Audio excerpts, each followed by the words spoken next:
Hey there everyone, welcome back to our channel. Today we're going to dive into the fascinating world of intuitive development, spirituality in daily life, and meditation for beginners. Intuitive development is all about tapping into your inner wisdom and understanding. It's about trusting your gut instincts and listening to your heart. By cultivating your intuition, you can make better decisions, improve your relationships, and even enhance your career. Spirituality, on the other hand, is about finding meaning and purpose in life. It's about connecting with something greater than ourselves and finding peace in our daily lives.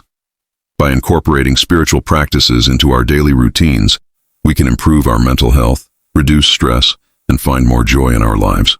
And finally, meditation is a powerful tool for beginners looking to improve their mental health, reduce stress, and find inner peace. It's a simple practice that can be done anywhere, anytime, and it's incredibly effective. So, there you have it, a brief introduction to intuitive development, spirituality in daily life, and meditation for beginners. We hope you found this video helpful and inspiring. Don't forget to like, share, and subscribe for more content like this. Thanks for watching, and we'll see you in the next video.